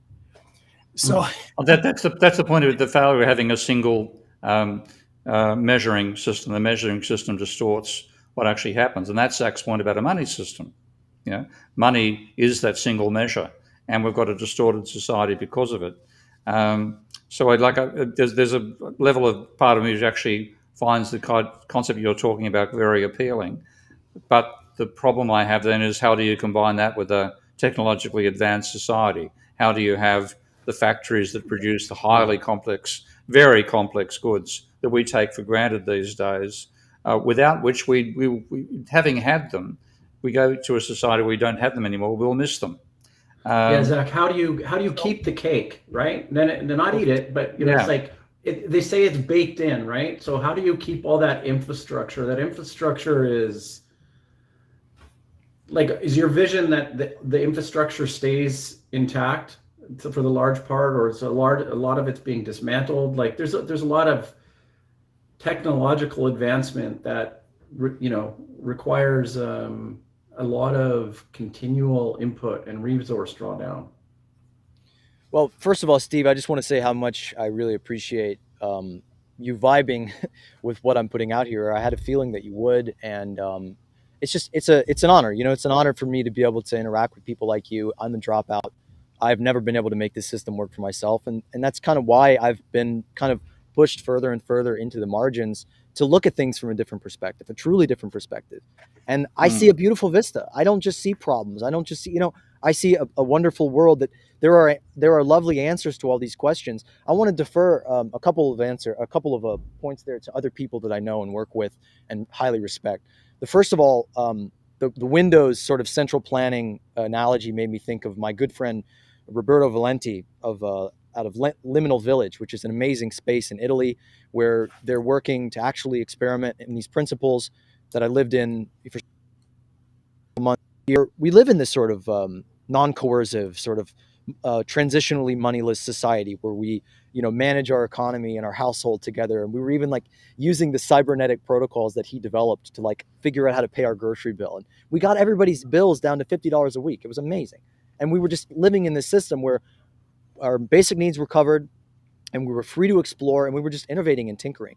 And I want to plug his whole earth operating system, which is theos.io, theos.io. Maybe Ty, you can link that. And this is a whole just galaxy brain conception of a needs-based, demand-driven, decentralized, distributed economy, where basically it's kind of inverting the market. And I've a lot of people are kind of coming to this idea of like need fulfillment, where the more needs you fulfill, the more access to resources to continue doing what you're doing you get. But it's not like the central bureaucracy saying, oh, we're going to say what the people need. Like the people, we can actually input in our own phones our preferences and our needs. I cannot remember the question that you asked, something about cake. But the industrial society. I want to plug my friend Simon Michaud, who is a brilliant Simon. He's a good mate of mine too. Yeah, he was on the show. Yeah, he's he terrific. was on the show. Yeah, we've been talking a lot, and we're working with the Venus Project. He's said this. He's kind of announced it with this vision of this moneyless protopia, but he's working to actually develop and design a plan, a sophisticated, industrial, complex plan to adapt our society and build a step into this society. This is the society that he wants to move into as well. Because as he said, the monetary system is approaching heat death. And there are great answers to this. There are brilliant visions. And the beautiful visions and answers to the problems that we are racking our brains to figure out are just coming so naturally to people whose very joy it is to explore and develop these things. There's answers out there. There's many answers. There's many different answers to all these different questions. And I think it's the poverty of imagination overall that is going to be our extinction point. Poverty of Zach, imagination. in the comments, somebody was mentioning it before. I'm afraid I don't remember exactly who, but they were mentioning the impact of AI going forward in terms of innovation and addressing some of these problems. Do you have any sense of how AI might help us achieve what you're trying to achieve? I'm very glad you asked. Yeah, that's one of the big things that we were cooking on. We were just getting the brain hot every day at Liminal Village. In Cornby, who I've done multiple incredible, just mind-expanding AI podcasts with on our channel, and with Roberto Valenti again, and with Troy Wiley, and a bunch of other great people that we were just really focusing on, like, what is this thing AI? How do we use it? How do we integrate it into our lives in a way that, but it's an amazing thing. And ultimately, AI is the information system that will replace money in many instances. That it's a better information system that can actually ascertain qualitative data, that can basically take massive data sets and condense them into something that we can make sense of, easily. I mean, that's a big conversation. We could talk for 2 hours about AI. It's really fascinating. Simon created, I helped, but he mostly himself created his first little project with AI was to create an AI ecosystem council, which is like this council of like basically godlike super intelligences that are like, the children of the future, like the indigenous wisdom, Omnia, the personification of like eudaimonia and human flourishing. Like there's Technos, like the technological perspective. There's Moloch, which is like capitalism's perspective on the board. And you ask it a question and it comes back with 12 different responses from all of these ecstatically brilliant, interesting, unique perspectives. So it's like, on the one hand, we can make sense of reality better. That's the big problem that we're dealing with, is we can't make sense of all this complexity, all this complication. AI can help us do that.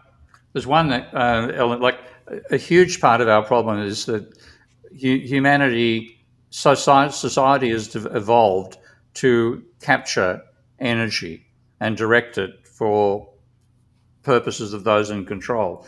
And if you look back at slaves, early societies, human energy alone, plus bows and arrows to extend that. Then you have the early agricultural societies using animal power, slave societies for thousands of years, serf at some point. Then we discover fossil fuels and how to use fossil fuels. And now, as Buckminster Fuller put it, we all have energy slaves. But of course, they're polluting the environment, they're very destructive and so on. But now we have the very first beginnings of having the ultimate slaves, which are robots. And the huge amount of work that people have to do, boring jobs in factories, which are unskilled jobs. And I've had a couple of unskilled labor jobs myself in my career, so I know what's involved. And any of those jobs could be done by a more advanced version of a Tesla robot. So we could actually enable a lot of the mundane work that's necessary for the advanced civilization we live with robotic technology. AI could replace a large part of not true intelligence, but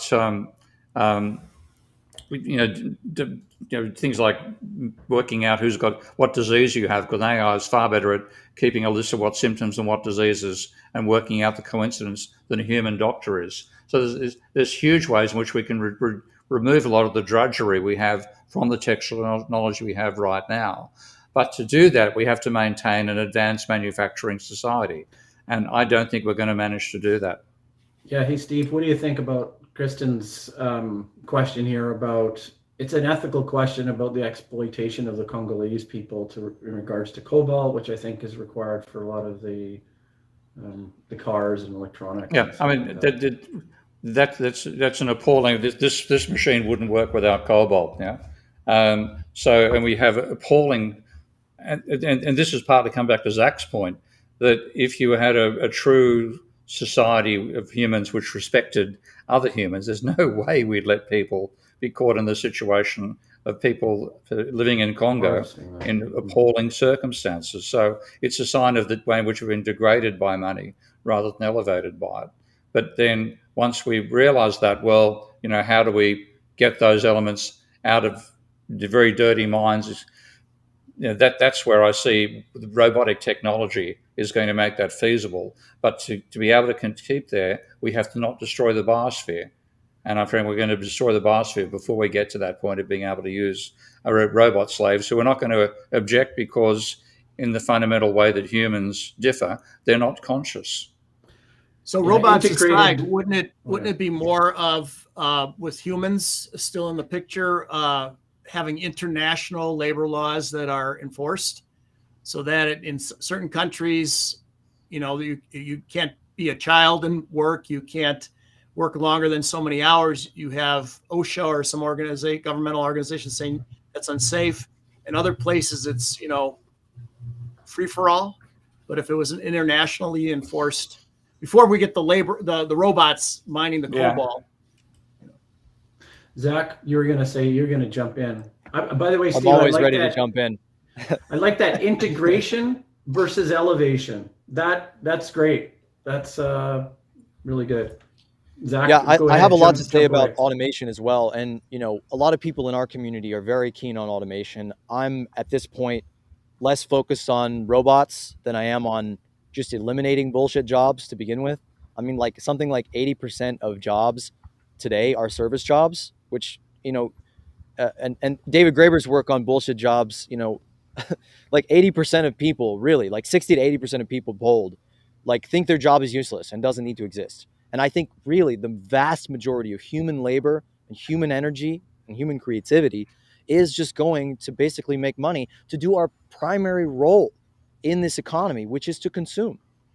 It's cyclical consumption is the wheel of our economy and of economic growth, that we're just basically chasing numbers, wasting an incredibly large amount of energy and resources and materials just so that we have enough money to buy stuff we don't need, because our system is based on this sort of crazy market principle of like running society as a business or a fucking bazaar. I think I saw something on your website, Zach. Okay, what do people actually I think I saw something on your website, Zach, where it was like they talk about the production and like 90% of the products that we produce end up in some ridiculous thing. And intuitively, we know that. I mean, we know that we're producing so many extra widgets. I think there was a little vignette there about having a direct connection between manufacturers and consumers to say, here's what I'm looking for. So they don't make 1,000 widgets of things that we kind of don't need. It's like, oh, I could kind of adapt that into a house. Exactly.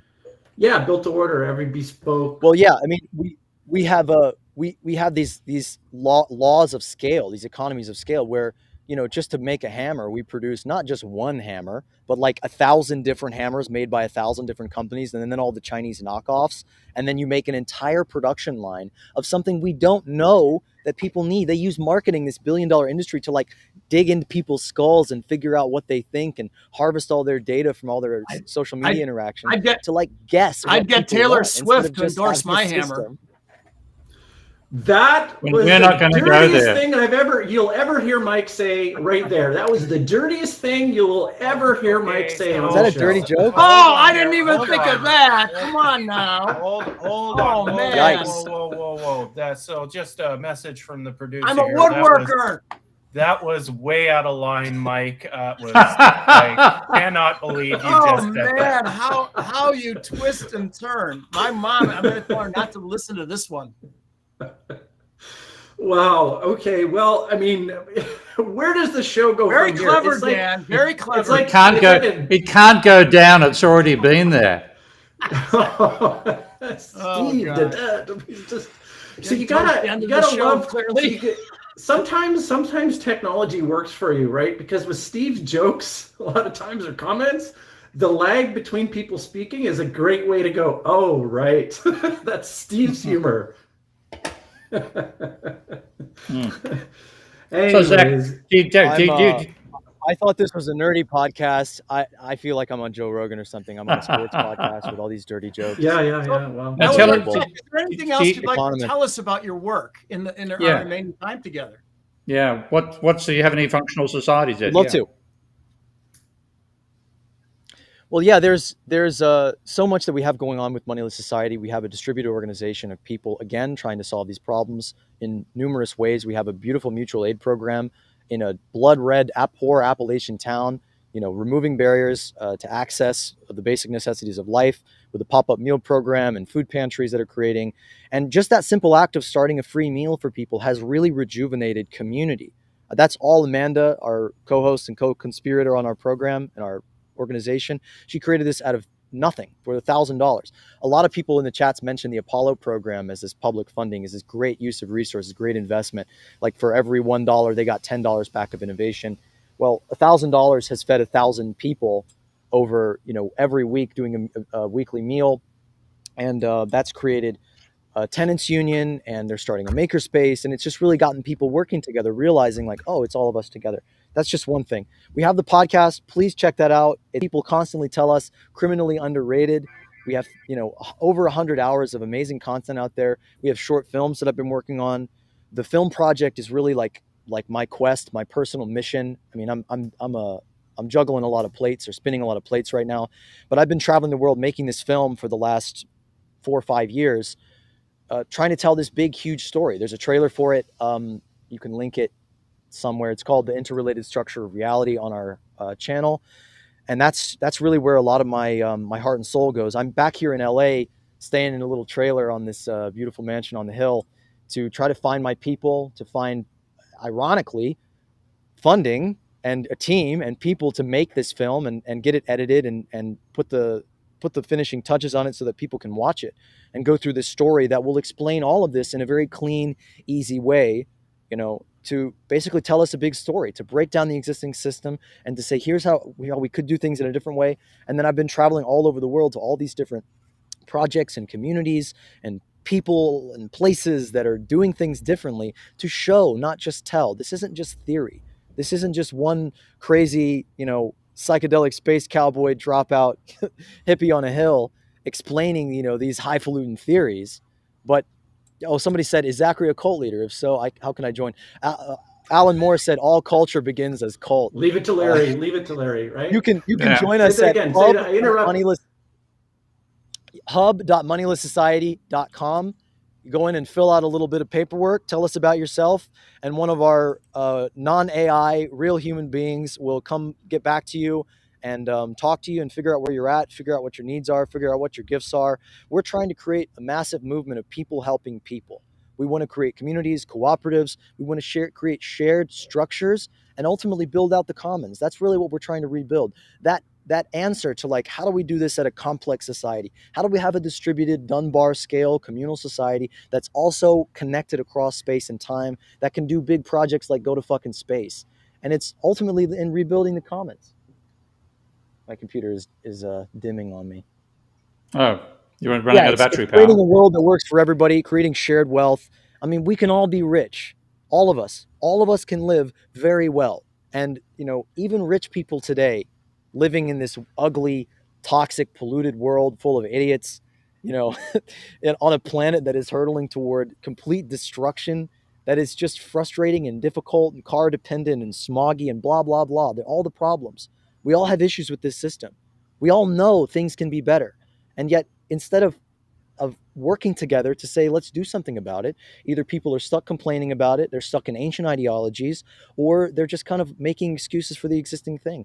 As Einstein said, the thinking that got us into the problem won't solve the problem. So if you think I'm a crazy lunatic or a cult leader or an idiot, or I'm naive, or I'm not an engineer, or whatever you think your criticism of me is, I mean, this isn't about me. This isn't just my thinking. If you do the work and take the steps and explore the world and read the books and listen to the speakers and listen to people like Steve Keen and understand this issue, you will arrive at a conclusion that at very least recognizes the existing system is fucked, our incentive system, our industrial system, our production system, the way we do things is wrong. If you have a better answer, I would love to hear it.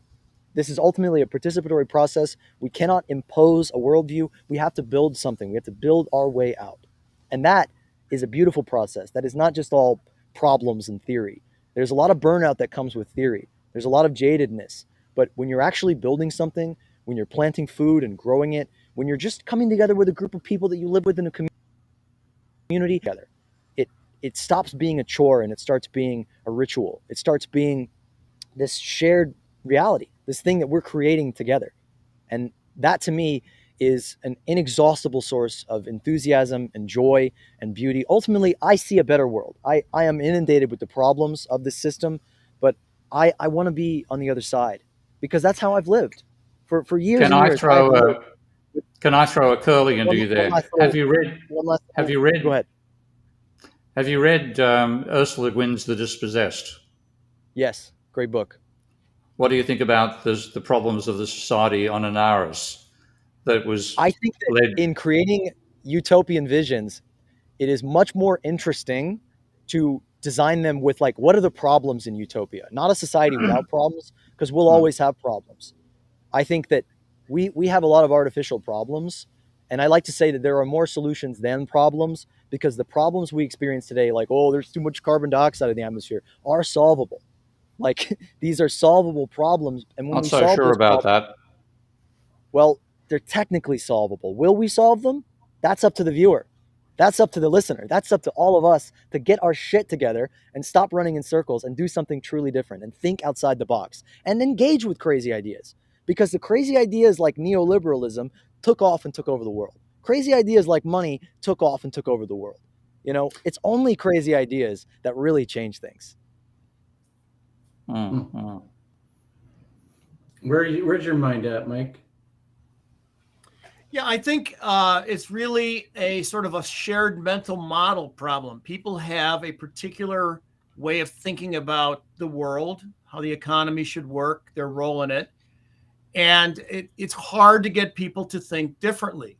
You know, you have to, and I don't know what the mechanism for changing minds is, whether, you know, religion, I have no idea, celebrities, movies, social media, games, but the kind of change that we're talking about here requires people thinking differently.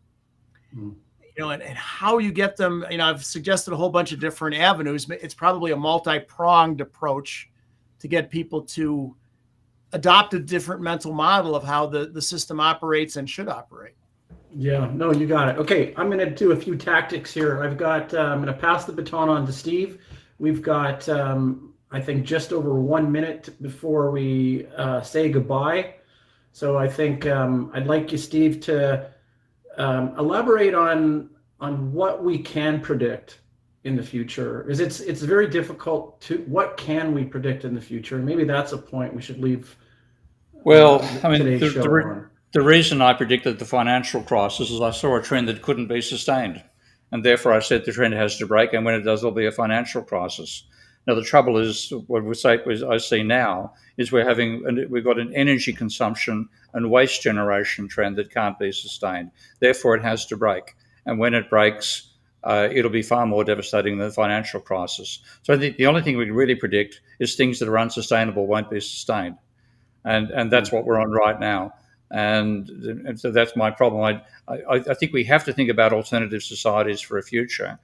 We also need to think about alternative societies to survive the breakdown we're going to go through. And is what I'm focusing on as much as I can is how to hang on to as much of our knowledge as possible in the breakdown process, because it's going to happen. And also to blame the right people for it, to blame the right causes, because I know what humanity is like. I had too many bloody examples of it I've seen in my own lifetime. We'll blame the wrong people. We'll blame the scientists and engineers. We won't blame the economists. So I'm doing the very best I can to make sure that when the collapse begins, we point the fingers at the fossil fuel executives, yes, but also the economists who supply them with the bullshit that has let this unsustainable trend go on for as long as it has. Zach, your turn. You've got a minute to say goodbye, and you got the last cheers. That's the thing. We're heading toward interminable collapse. We're already experiencing it. Collapse and utopia are a process. Old systems go down, new systems go up. And it's up to us to start building something different. A different structure that we live in, a different structure that helps us to feed ourselves and make sense of the world together, and to create a community, to rejuvenate our society. Because right now we're all self-maximizing preference seekers. The economists won. And it's our turn to rediscover our humanity, to rediscover each other, to rediscover our relationships to reality, and create something different, create something better. And that to me, is the frontier. That is where we are right now. Where we end up in the far future, I'm not so concerned. Whether it's collapse or utopia, the answer, the outcome, like what we must do, is the same. Build, baby, build. Organize. Okay. Get organized. You heard it here. Okay. That's it. Bye, guys. Okay. Bye, See you next everybody.